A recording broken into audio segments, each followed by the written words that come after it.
Hello children, welcome to NCERT learning corner. आज हम पढ़ेंगे maths of class first. This is your new syllabus. ठीक है, तो ये जो चैप्टर है चैप्टर नंबर 1 है। The name of the chapter is finding the फरी कैट। अब फाइंडिंग का मतलब है ढूंढना। ठीक है, आप यहाँ किसको ढूंढोगे? फरी कैट। फरी यानी जो बिल्लियों के लंबे लंबे बाल होते हैं ना, उनके जो बाल लगे होते हैं उसको कहते हैं फरी और कैट। ठीक है, तो यहाँ पर आपको फाइंड करना है फरी कैट को। चलिए इस पिक्चर को हम समझते हैं और पढ़ते हैं। पहले यहाँ पर आपके लिए एक सॉन्ग दिया गया है, let us sing. Looking looking looking looking for my furry cat. अब यहाँ जो दो बच्चे हैं ना, ये क्या ढूंढ रहे हैं? ये ढूंढ रहे हैं अपनी बिल्ली को। Can you see here? आप देख सकते हो यहाँ पर बिल्ली है जो छुपके से अंदर को जा रही है। तो ये बच्चे कहते हैं looking looking looking looking for my furry cat. मैं अपनी बिल्ली को ढूंढ रहे हैं जिसके बाल लंबे लंबे हैं। Are you sitting on the window shed? वो पूछते हैं कि क्या तुम विंडो शेड के ऊपर बैठे हो? आप देख सकते हैं ये विंडो है और उसके ऊपर जो छोटा सा एक शेड निकला है उसके ऊपर बिल्ली बैठी है। तो इसलिए यहाँ पर क्या लग गया? ऑन लग गया। जब भी हम किसी चीज़ के ऊपर बैठते हैं और छू के बैठते हैं, टच करके बैठते हैं, तो वहाँ पर हम ऑन लगाते हैं। ठीक है। Are you sleeping under my bed? क्या तुम मेरे बेड के नीचे सोए हो? क्या तुम मेरे बेड के नीचे सोए हो? जब हम किसी चीज़ के नीचे चले जाते हैं तो उसको हम कहते हैं अंडर। क्या कहते हैं? Under. Where are you my furry cat? वो पूछते हैं कि मेरे फरी कैट तुम कहाँ हो? Looking looking looking looking for my furry cat. Are you inside the backpack? अब बैकपैक क्या है ये देख सकते हैं हम, दिस इज अ बैग, और बैग के अंदर को कहते हैं बैकपैक। तो यहाँ पर ये लड़का पूछ रहा है कि क्या तुम इस बैग के अंदर हो? इनसाइड का मतलब होता है कोई भी चीज़ के अंदर होना। ठीक है, inside. Are you outside the red rack? क्या तुम रेड रैक के बाहर हो? अब देखो ये बाहर है ना, यहाँ पर रेड कलर का एक रैक रखा है। रैक क्या होता है? जहाँ पर आप अपनी बुक्स रखते हो ना, उसको रैक भी कहते हैं। ठीक है, शेल्फ भी कहते हैं और रैक भी कहते हैं। तो वो पूछ रहे हैं कि क्या तुम रैक के बाहर हो? बाहर को होने को कहते हैं outside. Okay, so where are you my furry cat? Come come come come to me my furry cat. वो बिल्ली को बुला रहे हैं कि बिल्ली कैट को कह रहे हैं कि आ जाओ हमारे पास आ जाओ।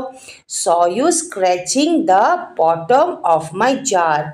फिर वो कहते हैं कि हमने देखा था तुम ना वो जो बॉटल है उसके नीचे, देखो आप पिक्चर में देख सकते हैं यहाँ पर, उसके नीचे तुम स्क्रैचिंग कर रहे थे। What is scratching? स्क्रैचिंग का मतलब होता है नाखून लगाना। बिल्लियाँ अक्सर नाखून लगाते हैं ना, कोई भी चीज़ को खुरदते हैं, तो स्क्रैचिंग कहते हैं उसको। ठीक है, और बॉटम का मतलब होता है कोई भी चीज़ का जो नीचे वाला हिस्सा होता है उसको कहते हैं bottom.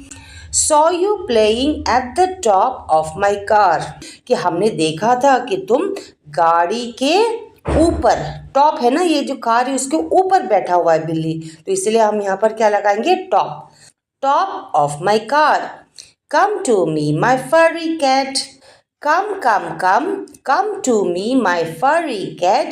Saw you hopping above the head. अब हॉपिंग का मतलब क्या है? हॉपिंग मतलब कूदना। आप यहाँ देख सकते हैं पिक्चर में, वो एक हैट है, टोपी है, और उसके ऊपर वो कूद रहा है। तो हॉपिंग होता है कूदना, और अबव होता है कोई भी चीज़ के ऊपर, छूते हुए किसी चीज़ के ऊपर छलांग लगाना, हॉप करना। जैसे हम लंगड़ाते हैं ना, तो वो कहता है कि मैंने तुम्हें देखा था, तुम मेरे हेड के ऊपर उछल रहे थे। Saw you hiding below the mat? मैंने देखा था कि तुम ये जो मैट है उसके नीचे, बिलो देखो इसके नीचे है ना वो, और वो छू रहा है बिल्कुल उससे। तो कोई भी चीज़ जो नीचे, अगर किसी चीज़ के नीचे होते हो लेकिन आपको वो चीज़ छू नहीं रहा, तो हम क्या लगाते हैं? अंडर। लेकिन आप कोई चीज़ के नीचे हो और वो चीज़ आपको छू रही हो, तो उसके नीचे हम क्या लगाते हैं? बिलो। ठीक है, तो बिलो द मैट, तुम मेरे चटाई के नीचे छिप रहे थे, मैंने देखा है। हाइडिंग का मतलब होता है छिपना। Here come my furry cat. फिर क्या होता है? वो बिल्ली दौड़ के अपने मालिक के पास यानी उस लड़के के पास आ जाती है ना। ये वाला पिक्चर आप देखिए और वो कितना खुश है। तो यहाँ पर हमने क्या सीखा, हमने अलग अलग इंग्लिश में जिसको कहते हैं प्रेपोजिशन, ठीक है। प्रेपोजिशन का मतलब होता है पोजीशन बताना। तो हमने ये सीखा। तो चलिए अब एक बार रिवाइज करते हैं कि हमने क्या क्या सीखा, ठीक है। Look at the pictures of the poem and encircle the correct word. आपको सही वर्ड पे सर्कल करना है। पिक्चर को देखना है आपने, आपकी बुक आपके पास है और आपको सही आंसर बताना है। Okay children. नंबर 1 तो पहले से आपको करके बताया है कि the red ball is above है यानी ऊपर है, अंडर है यानी किसी के नीचे है, या फिर ऑन द बेड है या फिर बेड के ऊपर है। तो आपको आंसर क्या होगा, आंसर है अंडर। ये पहले से आपको करके दिया है। नंबर 2 में हम देखते हैं द कैट इज इनसाइड है यानी अंदर है, आउटसाइड है कि बाहर है, ऑन यानी उसके ऊपर है, द कार की कहाँ पर है। तो आप अगर पिक्चर को देखेंगे the answer is on the car, वो कार के ऊपर है ना। मैंने क्या बताया था, ऑन के लिए कब लगाते हैं हम, जब हम किसी चीज़ के ऊपर होते हैं और उसको छू रहे होते हैं तो हम ऑन लगाते हैं। जैसे हम बोलते हैं ना I am sitting on the chair, क्योंकि चेयर के ऊपर हम बैठे हैं। Okay. The man is lying, lying का मतलब होता है लेटना। तो मैन इज लाइंग अंडर होगा, अंडर यानी किसी के नीचे, इनसाइड होगा किसी के अंदर, मतलब किसी जैसे रूम के अंदर घुसना जैसे इनसाइड, या ऑन द ट्री या फिर ट्री के ऊपर। तो ऑन द ट्री तो पॉसिबल है नहीं, कोई भी ऊपर जाके तो बैठ नहीं सकता। तो जब भी हम ट्री के नीचे जब हम लेटते हैं ना, क्योंकि लाइंग का मतलब होता है लेटना, ठीक है। तो जब हम किसी पेड़ के नीचे जब हम लेटते हैं तो हमेशा हम अंडर लगाते हैं, अंडर, ठीक है, याद रखना।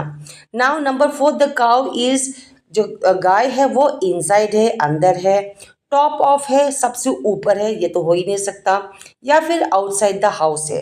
तो वो कहाँ पर है, the cow is outside the house. Very good. Now next think and answer. यहाँ पर आपको 2 सवाल पूछा है। सबसे पहले where do you put your shoes, inside और आउटसाइड द रूम। आप अपना जूता चप्पल कहाँ रखते हो, घर के अंदर या घर के बाहर। तो आंसर क्या होगा, आप अपना जूता चप्पल कहाँ रखते हो, आंसर विल बी आउटसाइड। हम जूता चप्पल घर के बाहर रखते हैं ना, ठीक है। Number 2 where do you throw the garbage. Throw का मतलब होता है फेंकना और गार्बेज का मतलब होता है कूड़ा, ठीक है। जो हम घर में कूड़ा निकलता है ना, वो हम कहाँ फेंकते हैं। तो हम कहाँ फेंकेंगे, इनसाइड फेंकेंगे या आउटसाइड फेंकेंगे, द डस्टबिन। हम हमेशा डस्टबिन के अंदर फेंकेंगे, तो ये होगा इनसाइड। ओके, हम यहाँ वहाँ गार्बेज थ्रो नहीं कर सकते हैं। Okay children. अगला है let us play throw the ball. यहाँ पर एक गेम है जिसका नाम क्या है, throw the ball. Throw the ball का मतलब होता है थ्रो यानी फेंकना, और बॉल आपको पता ही है। तो यहाँ पर गेम क्या है कि ये जो बास्केट है ना, इसमें सबको एक बारी बारी से बॉल थ्रो करना है और देखना है कि किसके कितने बॉल जो है वो बास्केट के अंदर गए, ठीक है। तो यहाँ पर आप देख सकते हैं बहुत सारे बच्चे बॉल फेंकने की कोशिश कर रहे हैं। Each child aims and throw the ball. हर बच्चा एम करता है, एम मतलब निशाना लगाता है, एंड थ्रोज फेंकता है, the ball inside the basket. उस बास्केट के अंदर वो बॉल फेंकने की कोशिश करता है। When the ball goes inside, जब वो बॉल अंदर चले जाता है यानी इस बास्केट के अंदर जब वो चले जाता है, अदर चिल्ड्रन विल से इन। जब किसी का बॉल उस बास्केट के अंदर चले जाएगा तो बाकी बच्चे क्या बोलेंगे, इन का मतलब क्या होता है, अंदर, है ना, जैसे हमने इनसाइड पढ़ा था। And when it goes outside the basket, जब वो बास्केट के बाहर उछल के जब वो बाहर निकलेगा, सभी बच्चे क्या बोलेंगे, दे विल से आउट। वो सब बोलेंगे, चीख के बोलेंगे कि आउट। ये तो एक मजेदार गेम है ना, ठीक है। तो ये आप गेम क्लास स्कूल में भी खेल सकते हो, कोई गेम पीरियड में भी आप इसको खेल सकते हैं। Now let us do. आपको यहाँ पर एक टिक लगाना है, ध्यान से सुनना। Tick the things which are inside. आपको वो सारी चीज़ों को टिक करना है जो किसी चीज़ के अंदर है, और अंदर को इंग्लिश में क्या कहते हैं, इनसाइड। आपको यहाँ पर कौन सा वर्ड सीख रहे हो आप, इनसाइड। इनसाइड यानी अंदर। आप देखो यहाँ पर ये जो फूल है ये बास्केट के अंदर है या नहीं, तो इसको हम टिक कर देंगे क्योंकि ये है इनसाइड। ये जो फ्लावर दिख रहा है ये तो बास्केट के बाहर है, तो ये तो इनसाइड नहीं है, ये है आउटसाइड, तो हम इसको टिक नहीं करेंगे। ये जो गर्ल है ये गर्ल कार के अंदर है, तो हम इसको टिक करेंगे क्योंकि ये है इनसाइड। लेकिन ये जो अंकल है ये तो बाहर खड़े हैं, इसीलिए हम इसको टिक नहीं करेंगे। हम आपको सिर्फ बताने के लिए मैं यहाँ पर क्रॉस कर रही हूँ, ठीक है। तो कौन कौन सी चीज़ें हैं, एक है फ्लावर और ये है गर्ल, ठीक है। तो आपको समझ में आया, जो चीज़ किसी के अंदर होता है उसको कहते हैं इनसाइड, जो चीज़ किसी के बाहर होता है उसको हम कहते हैं आउटसाइड। ओके चिल्ड्रन, अब उसके ऑपोजिट हमें करना है, यानी अब हमें यहाँ पर उन चीज़ों को टिक करना है जो बाहर हो। आउट यानी बाहर, ठीक है, आउटसाइड। तो यहाँ पर देखिए दो बेयर है ना, तो भालू जो है एक केव के अंदर है और एक केव के बाहर है। हमें तो बाहर वाले को टिक करना है, तो हम इस वाले को टिक करेंगे। अब यहाँ पर ये जो बास्केट है यानी कार्टून है, कार्टून के अंदर दो डॉल्स रखे हैं, इसको तो हमने नहीं करना है, हम इस डक को करेंगे क्योंकि ये आउटसाइड है ना। तो समझ में आया, जो चीज़ अंदर है वो इनसाइड, जो चीज़ बाहर है वो आउटसाइड। ओके, अच्छा, now number C, look at the picture and tick the correct words. अब हमें करेक्ट वर्ड पे अगर दोबारा से हमें टिक करना है। अब मैंने आपको बताया था, अ बॉय इज सिटिंग। अब मैंने क्या बताया था, ये जब हम किसी पेड़ के नीचे बैठते हैं, हमेशा याद रखना, हम हमेशा लगाएंगे अंडर, ठीक है, under the tree. The birds are on है या under the tree, the birds are on the tree, ये ट्री के ऊपर बैठे हैं ना। अंडर तो तब होता जब ये छाव यहाँ पर होता, जब ये चिड़िया यहाँ पर बैठे होते, लेकिन ये तो यहाँ पर नहीं है, ये तो ट्री के ऊपर डाली में जाके बैठे हैं, तो ये आंसर होगा on. Okay children, I draw a smile below the nose. अब बिलो द नोज, पहले आपको स्माइल बनाना है, बिलो यानी किसी भी चीज़ के नीचे, नोज पहले से है उसके नीचे हमें स्माइल बनाना है, तो हम ऐसे बनाएंगे, बना दिया, ये है बिलो, नोज के नीचे को हम कहेंगे बिलो, समझ गए। एंड आईब्रो अबव, अब देखो अबव क्या है, आंखों के ऊपर, बिलो और अबव को ध्यान से समझो आप, कि कभी भी हमें बिलो हम तब यूज़ करते हैं जब हम किसी चीज़ के होते हुए उसके नीचे जब हम कोई चीज़ लगाते हैं उसको कहते हैं बिलो, और कोई चीज़ है ऑलरेडी और उसके ऊपर और एक चीज़ लगाना है तो उसको कहते हैं हम अबव। तो यहाँ पर क्या हो गया, हमें आईब्रो बनानी है, तो आईब्रो हम ऐसे बना देती हूँ मैं, ये और ये, तो ये बन गया इसका आईब्रो। तो आपको समझ में आया, बिलो यानी नीचे वाला, अबव यानी ऊपर वाला, तो आपको ऐसे करना है। Okay children, number E, look at our national flag which is also known as Tiranga. हमारा जो नेशनल फ्लैग है, झंडा है, उसको हम फ्लैग भी कहते हैं और तिरंगा भी कहते हैं। How many colours are there, उसमें कितने कलर्स होते हैं।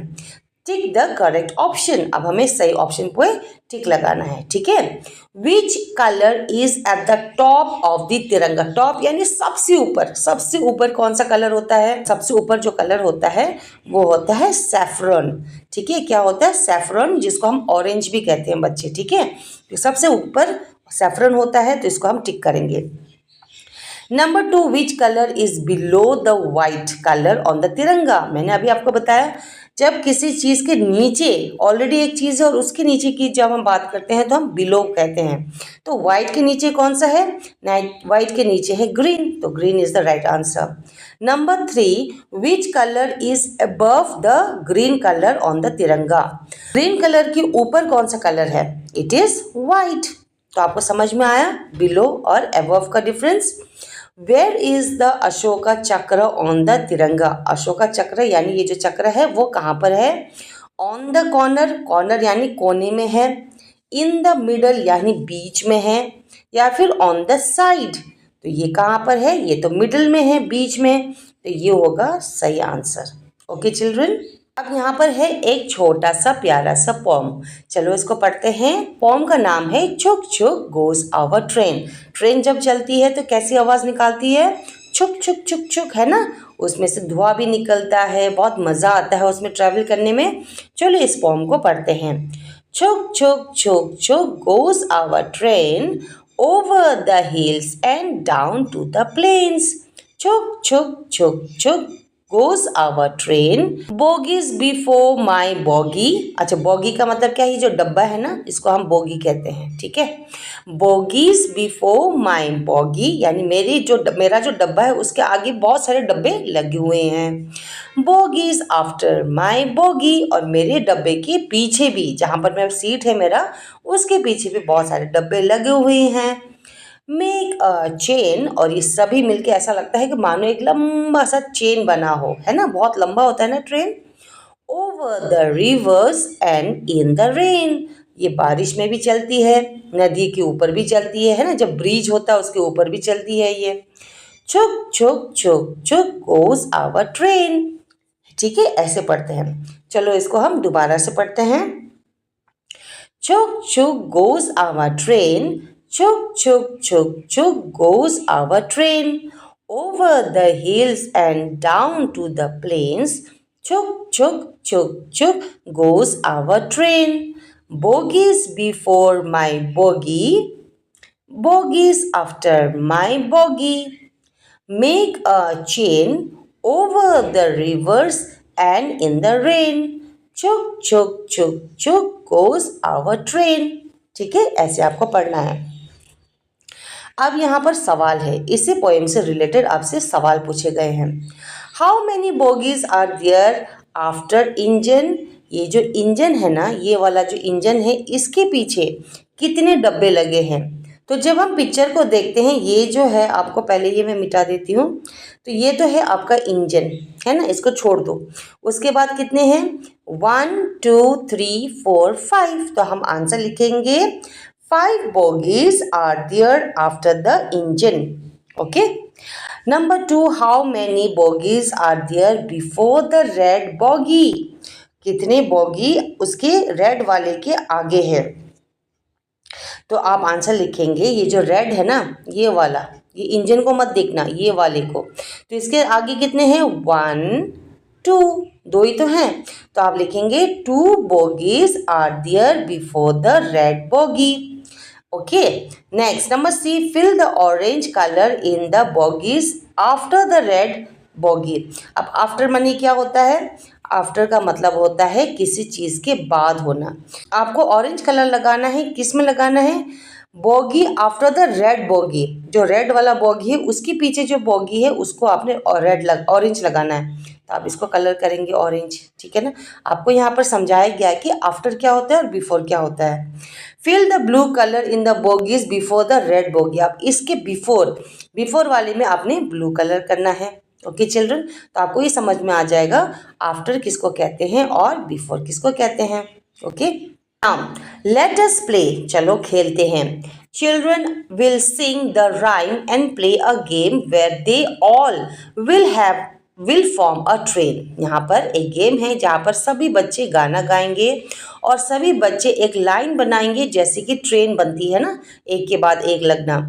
Bye holding each other shoulders. सभी एक दूसरे का कंधा पकड़ेंगे. Everyone will tell who is before and after each child in the train. सभी, ये गेम में क्या होगा रूल कि जो भी बच्चा लाइन में लगे होंगे वो ये बताएगा कि उसके आगे कौन है, यानी बिफोर कौन है, और उसके पीछे आफ्टर कौन है, उनका नाम बताएंगे वो. ठीक है, तो ये उनका गेम है और इस गेम को आप क्लास में भी खेल सकते हो ताकि आपको बिफोर आफ्टर का समझ आए. Here goes our train, here goes our train. No one is before me and Mira is after me. अच्छा, ये वाला जो लाइन है ये किसने गाया? ये गाना गाया इस लड़की ने जो सबसे पहले खड़ी है. अब इसके पीछे तो बहुत सारे बच्चे खड़े हैं, लेकिन इसके आगे तो कोई नहीं है ना. तो ये कैसे बताएगी कि मेरे आगे कौन है? क्योंकि रूल के हिसाब से तो आपको आगे वाला भी बताना है और पीछे वाला बताना है, बिफोर आफ्टर बताना है. तो यहाँ पर ये कहती है कि मेरे आगे तो कोई नहीं है, हाँ, लेकिन मेरे पीछे कौन है? मीरा है. ये जो पर्पल कलर में जो ड्रेस पहनी है इसका नाम है मीरा. ओके, चलो ये उसने बता दिया. Swali and Rohit are making some groups of object. ये दोनों बच्चे, इसका नाम है सुवाली और ये है रोहित, ये कुछ ऑब्जेक्ट्स बना रहे हैं, यानी कुछ ऑब्जेक्ट्स को ग्रुप करके इकट्ठा करके वो कुछ बना रहे हैं। I have put all the pebbles together, ये कहती है कि मैं सारे पेबल्स को इकट्ठा करके रख रही हूँ। पेबल्स का मतलब होता है कंकड़, जो पत्थर होते हैं ना छोटे छोटे से, वो होता है पेबल्स, ठीक है। और ये कहता है आई have put all the leaves in one group and chalk pieces in another group. ये कहता है कि मैं सारे पत्तों को इकट्ठा करके एक जगह रख रहा हूँ और एक जगह मैं रख रहा हूँ चॉक, जिसका हम लिखते हैं ना वाइट चॉक, वो मैं रख रहा हूँ। Suvali has placed all the buttons in 3 groups. अब सुवाली ने क्या किया, इसके पास बहुत सारे रंग बिरंगे कलर्स वाले बटन हैं, जो शर्ट में पहनते हैं ना, शर्ट में जो होते हैं कलर्स वाले बटन्स, उसके पास बहुत सारे कलर्स। तो उसने क्या किया, सारे कलर्स को अलग अलग छाट दिया, जैसे ब्लू को एक साइड, रेड और ग्रीन को एक तरफ रख दिया। Why did Suvali make such groups. अब ये सवाल आपसे पूछा गया है कि उसने ऐसा क्यों करा, ये उसने अलग अलग क्यों बनाया, छाट के रखा। आंसर क्या होगा, वो इसीलिए उसने रखा होगा ना ताकि वो आसानी से गिन सके कि उसके पास ब्लू बटन्स कितने हैं, रेड कितने हैं और ग्रीन कितने हैं। अगर हम सबको मिक्स करके गिनेंगे तो बहुत डिफ़िकल्टी होती है ना, तो हमें क्या करना है, चीज़ों को और ईजी करने के लिए पहले उसको हमें सॉर्ट आउट करना चाहिए। पहले हम उसको अलग अलग करेंगे, फिर हमें ईजी हो जाएगी कि हमारे पास कौन सा कितने कलर का बटन है। तो आप यहाँ पर आंसर लिखेंगे, Suvali make such groups for sorting and counting them. Sorting यानी आराम इजी करना, और काउंटिंग करने के लिए उसने ये काम किया, ठीक है। ना help Swali to sort this buttons in other way by drawing them. अब इसको और तरीके से आप उसको स्वाली को कैसे हेल्प कर सकते हैं काउंटिंग करने में, ये आपको करना है। तो आप क्या कर सकते हैं, आप यहाँ पर लिख सकते हैं आंसर में रेड लिख के, है ना, रेड कितने बटन है आप गिनेंगे 1 2 3 4 5, मान लीजिए यहाँ पर 7 है, 7 लिख दिया। ब्लू है तो BLUE ब्लू, ब्लू है 5। तो इससे भी क्या होगा, आपको आप सवाली की हेल्प कर रहे हो और गिनने में और सॉर्ट आउट करने में। अब उसको बार बार गिनने की ज़रूरत नहीं होगी क्योंकि यहाँ पहले से लिखा हुआ है। ओके, सो चिल्ड्रन, ये था आपका चैप्टर 1 फाइंडिंग द फरी कैट। तो चिल्ड्रन, ये आपका चैप्टर था कंप्लीट। आपने सारे चैप्टर्स भी पढ़ लिए और आपने समझ भी लिया कि कैसे हम वर्ड्स को सही जगह पर हमें रखना चाहिए, है ना। समझ में आया होगा तो प्लीज़ गिव अ लाइक, एक लाइक ज़रूर देना, सब्सक्राइब कर देना और वीडियोज़ देखने के लिए चैनल को ज़रूर सब्सक्राइब कर देना। Thank you so much for watching. अगर वीडियो पसंद आया तो गिव अ रेड हार्ट, एक रेड हार्ट ज़रूर देना। That's all for now. Happy learning.